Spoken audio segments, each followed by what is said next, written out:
What starts with the letter P and ends with completely crazy? If you guessed patriarchy, well, you're pretty smart. What's going on, guys? Zers here. And this is going to be a video about the patriarchy. So, yeah, let's get this going on. So the other day I googled my name on, well, obviously on Google, Anyway, I googled my username, and I scrolled down just to kind of see what would pop up. And one thing that popped up was Marina's Tumblr, and someone had actually made a post, and the post goes like this. I'm gonna read it. How the heck does BASSFZz have 1,000 subscribers? He is a jerk. And then she replies, he's so pleased that he's getting a big negative response. Not even gonna lie, of all the videos I've ever made, I never expected this one to blow up so freaking fast. That was me in quotations. I actually commented that. And she goes, it's not even worth it. Yeah, well, whatever. I'm serious. The reason why I was so giddy about it was because I got a whole bunch of feminists and social justice warriors just come swing by on my channel. You know, when they go look at, have someone challenge their position. Because for the most part, they're a bunch of children. All they did was click the dislike button and call me misogynistic. They didn't even watch the video because they're little kids. So because of that, I'm going to respond to Marina a lot more often now to see if I can get more of a response. So yeah, Marina, take us away. Hi, welcome to Feminist Fridays, a series where we explore the social, the political, and the media from a feminist and intersectional perspective, and use a lot of F words. On today's episode of Feminist Fridays, we're going to be discussing the patriarchy, which I think is fitting for Halloween, because it's so scary. What is the dreaded patriarchy? In the simplest terms, patriarchy is a social system that values masculinity over femininity. Well, we clearly don't live in a fucking patriarchy, so I guess that's the end of that video. This type of social system dictates that men are entitled to be in charge and dominate women, and it implies that the natural state of gender relations is a dynamic of dominance and submission. Well, with single parents, let me be more specific, with single mothers on the rise in our society and not a lot of men are taking care of their children, and with the whole affirmative action thing going on to get more women into the workforce, which means lots of underqualified women will definitely beat up qualified men, or equally qualified women will definitely beat out men for jobs. And with the whole affirmative action thing, trying to get more women into college, and now with more women graduating with college degrees and earning more money than men, I don't really see how we live in a patriarchy. Now, perhaps you're talking about a patriarchy in some other country, because I don't think you live in America if you think we live in a patriarchal society. According to patriarchal society, women are seen as weak, submissive, and an extension of men. And with this whole women are smarter than men bullshit I keep on saying, we really don't live in a patriarchy then, huh? And the highest accomplishment a woman can hope to attain is marriage, heterosexual, of course. Now, it is very clear, at least by now I hope it is clear, that I am not a woman, and thus I don't really know what it's like to be a woman in American or patriarchal society. But, Marina, I'm gonna have to ask, really think about that one for a second. If a woman gets married to a man that loves her, a man that cares about her, what does she get out of that?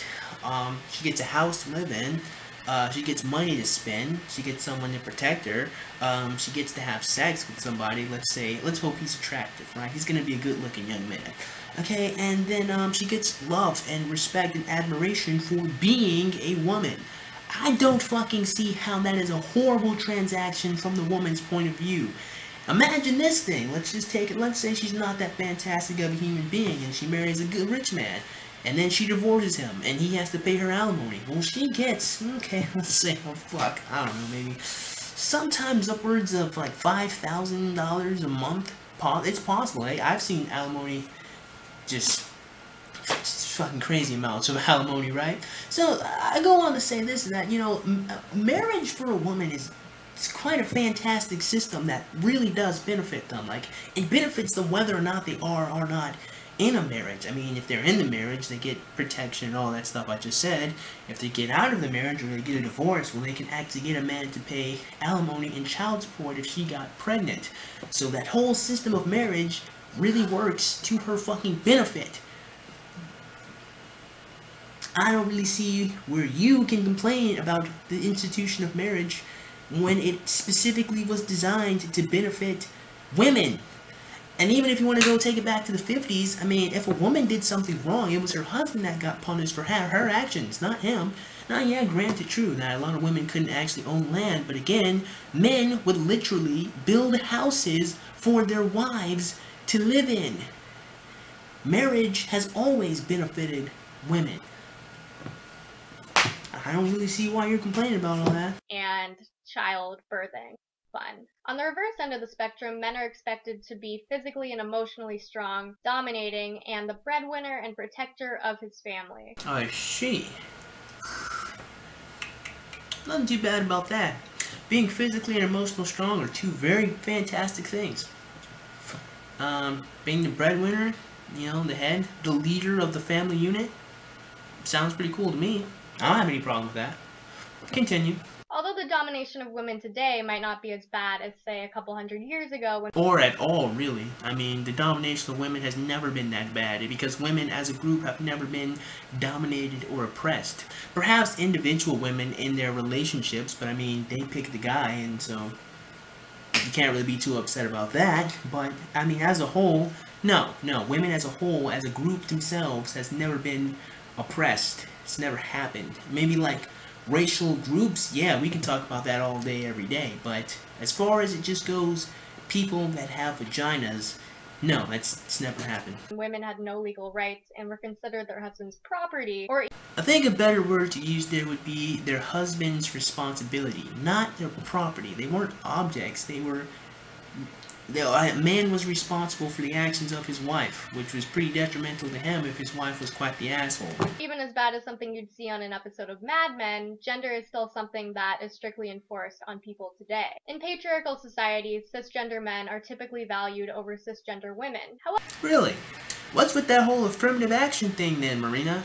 If you're making a case that we live in a patriarchal society, it's not looking too good for you. I mean, if you're just talking about the characteristics, then okay, continue. But if you're saying that America is a patriarchal society, no, no.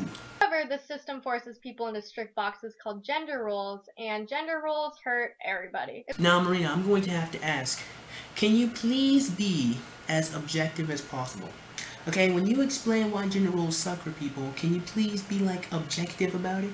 Can you give me some objective reason as to why gender roles suck? Because as far as I can tell, anytime and every time anyone ever brings up how gender roles suck, it's always gender roles suck because I don't conform to them.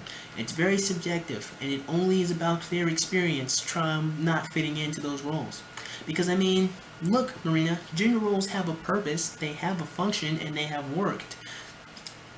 You're going to have to show me something objective as to why gender roles suck. And even if gender roles suck for you personally, that doesn't mean gender roles haven't helped out, I don't know, society itself. But continue, please. If someone who is assigned a certain gender at birth doesn't fit into the social norms expected of that gender, they're often ostracized by society. In the past 100 years or so, we've seen a loosening of gender roles for women, but not so much for men. Women can act or dress in a more masculine fashion with less repercussions than if a man were to act or dress in a feminine way. This stems from the valuing of feminine traits over masculine traits and the association of femininity with weakness. What she actually meant to say was, we value more masculine traits over feminine traits in that thing. But even still, that's no. The real reason why women are able to do that is because of the feminist movement. I don't know why you didn't pat yourself on the back there, at least. Well, you probably weren't alive during that time, so yeah. I don't really think it's that society really values more masculine traits over feminine traits. I think it's really more of a whole time and place kind of thing going on there. And I guess I'll have to go into detail about that in the future. But, when we're talking about this video in particular, yeah, keep going. Femininity. That is the hardest word to say. It's more okay for a woman to act like a man, or whatever that means, than it is for a man to act like a woman. However, the patriarchy doesn't just harm cis women and cis men. It also hurts trans identities and anyone who doesn't identify with the gender binary. Being transgender is almost like the ultimate slap in the face to patriarchy and gender roles, because you're stepping outside of the gender that you were assigned at birth and saying, fuck that. A lot of transphobia that we see is based in sexism and the fact that someone is refusing to stay in the gender box that society put them in. Can we talk about the harmful things that the patriarchy perpetuates? Because there are a lot of them. Women are less likely to hold positions of power. There are only 27 female CEOs in the Fortune 1000, and only 18.5% of Congress is occupied by women. Marina, I have a very simple question to ask you. Do you think that maybe now, just maybe, the reason why that is because women are not interested in those career fields? Maybe? Maybe? No? Okay, I'm sorry. I just want to throw that out there, give you something to think about. Continue. And you might say that more women should run or start their own company, but Yeah, I would say that. that's ignoring the reality that women have to face large amounts of discrimination and harassment simply because their gender is seen as less powerful or less credible. And By who? Now, I'm not gonna BS nobody and say that there aren't some men in the world who, probably do think that men are better than women. Like honestly sexist people. The same way that we have some honestly sexist women. I mean, we just have bad people in our society. Let's just, say what it is. I guess an easier statement to say is that we just have sexist people. And I'm not really sure why we only want to paint it as if, only men can be sexist and as if women can't. But, to be more specific on the point that we're talking about here, Marina, again, I've always struggled with as to why people give all that much of a golly fuck about what genitalia our representative has. I mean, if you look at the way the government is in America right now, it's super corrupted, and our representatives do a piss poor job of representing, the people it's supposed to represent. So what John Brown golly fuck of a difference does it make if they have a penis or a vagina? If they're not representing the people in the government, or the people in the states, Marina, it doesn't make a difference. A representative is just supposed to represent the people. It doesn't matter what genitalia it has. All that matters is that they can do the fucking job. And most of the senators and representatives don't do their fucking job. So, who gives a John Brown golly fudge if we only have a couple of women in the seats? If they're not doing their job, they can be fucking purple aliens with spikes running down their backs. As long as they represented us, I wouldn't give a damn. So, I'm sorry, I don't care about representation in government until I start seeing the representatives represent the wills that the people vote for and ask for. Continue. the women that do gain positions of power often have to assert masculine qualities in order to be respected in their position. Or maybe they have to exert leadership qualities in order to be respected. I'll let you think about that one for a second. Women are more likely to be sexually assaulted than men. Women generally do much more of their share of parenting than men do. That might have something to do with divorces and single mothers rising. Because of gender expectations, often while also working a job. However, men face negative consequences of the patriarchy too. They're expected to be the provider of their family and face the pressure of being financially supportive. The patriarchy perpetuates the idea that women need the protection of men. One funny thing that's always gotten me about this whole, the patriarchy says that men have to protect women, is that I have seen several times that feminists and other women alike will say men should speak up on women's behalf for whatever issue that we are having a problem with right now. Yeah, I don't think that's the patriarchy, Marina. That's women telling men to speak up on their behalf. Remember that whole he for she campaign thing that almost brought you to tears? Yeah. Think about that one for a second. Which is one of the ways in which the patriarchy actually disadvantages men. At many points in time, men have been legally forced by drafts to fight in wars and risk their lives. As for women, they've been actively discouraged by a society that doesn't see them fit for combat from enlisting in the military. Okay, first thing I'm going to say is what I said earlier, and that is, Marina, are you sure it's just that women are not interested in fighting in the military? And do you really think that you'd want women to be in the military anyway? Now, I know someone's gonna listen to that and they're gonna say I'm misogynistic and that I hate women. Well, no, not at all. It's just that I understand the reality of the situation, and the reality of the situation is, strictly speaking, in terms of physical strength, women are not as strong as men. And if you go out and you send individuals who are not equal or on par to the adversaries that they're facing, I mean, do I really have to explain why that sounds like a bad fucking idea?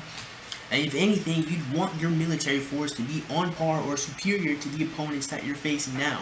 So, I mean, that's just what I have to say about that. Actually, I'm going to let Captain Katie go ahead and give you this nugget of information to think about. So I'm going to let the clip roll. Concerns that are going to come with opening these fields that I'm not so sure we've really thought about. And on the backside of that, there's going to be a cost associated with these medical conditions. And are we ready to pay the price for that? I guess that was my question about why you think that it's a bad idea, because you yourself, I mean, by all regards, you're a very high-achieving woman, not only in life, but in the military. And what you point out in this article is that you went through some of the rigorous training that the men did, and what happened to you? I've faced a lot of weight loss, muscle atrophy. I also developed polycystic ovarian syndrome, which for me resulted in infertility. It's a type of combat environment these days that's very strenuous, and I was only doing a portion of what our infantry brothers do. I'm physically fit, definitely one of the top in the females for physical fitness. However, I degraded, and of course I understand that every female is going to break down at a different rate, but our male counterparts are breaking down also, and I just think it's an unnecessary risk that we could be taking on. And the women that do are harassed, demeaned, and even sexually assaulted simply for having the audacity to think they can do the same jobs as men. Women are also less likely to be seen as criminals and are incarcerated at lower rates than men. And that's why I like you, Marina, because you're not like every other feminist that just wants all the benefits of being a man. You want women to be completely freaking equal to men. That means they need to go their asses to jail just as long as any other guy. Yeah, you're probably one of my favorite feminists on YouTube. Continue. This is because women aren't seen as dangerous, and when they are convicted of crimes, the defense claims that they must be mad because they're going against their natural womanly instincts. Yeah, but then again, mental illness is attributed to a lot of horrible things that people do. I'm just saying. It's also important to know that patriarchy isn't solely male perpetuated. Just like how everyone is negatively affected by the patriarchy is perpetuated by everybody. Alright guys, listen, because in the next clip, I'm about to blow your freaking minds, because I just figured something out. I'm going to let Marina wrap us up, and then, like I said, I'm going to do this thing where I blow your freaking minds. Nobody is outside of societal influence, and we've all been socialized to have patriarchal views of gender and how people should be. What's important is that we actively challenge these views instead of just accepting them and work to make society a little bit better. Now, in the last clip, or in the clip prior to that, Marina said that the patriarchy is upheld by everybody in society. Well, here's the truth of the matter. One, we don't live in a patriarchy. That's the first thing. A lot of family units, especially out in poor neighborhoods, since most people are raised by single mothers now, certainly don't live in a patriarchy by definition of the word. So, yeah, we just don't live in any sort of patriarchal system. But here's something that is very important that a lot of feminists seem to gloss over, and this is where I'm going to blow your mind. Check this out. You remember how earlier in the video, Marina said something that the patriarchy values dominant traits or masculine traits a lot more than they do feminine traits. Well, no, it's not the patriarchy that values those dominant traits. You see, it is, and always has been, women. It's women who value those type of traits, or more specifically, younger women, okay? Younger women are attracted to the bad boy, and most men, you pretty much know this already. Women are attracted to these dominant qualities that exist in men. Women are attracted to these dominant alpha male type characteristics, these strong, emotional, stoic type guys. That's what women want, right? Okay, it's been a while since I've told a story about my ex-girlfriend, so here's a story about my ex-girlfriend. When I first met her, Okay, this is when we were first early dating stages. I was sitting with her and her friends, and her friend, I don't even remember how we got on this conversation, but one of her friends was like, your girlfriend is the man in the relationship. And I was like, the fuck did you just say? I was like, nigga, did you just say that she's the man in this relationship? No, nigga, no. And I was like, no, she's definitely not the man in this relationship. Okay, and they kept on insisting that she was the man, and I was like, no, she's not, and it pissed me off. Okay, so later that day, I texted her, and I was like, yeah, you don't think you're the man in this relationship, do you? And she replied, no, that's just something me and my friend said. So then I said, listen, do not ever say that you are the man in this relationship again, okay?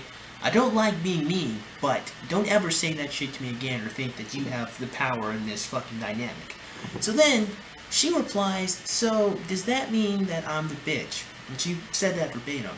So I replied, well, you know, you don't have to call yourself the bitch, but yeah, that's what that means.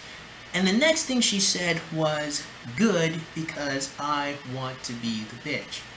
Now, that statement is very telling in and of its fucking self, and we can go into a whole different video just around that statement, okay? Alright, we can even talk about who really had the power in that dynamic too. But there's something more important than that in this video in particular.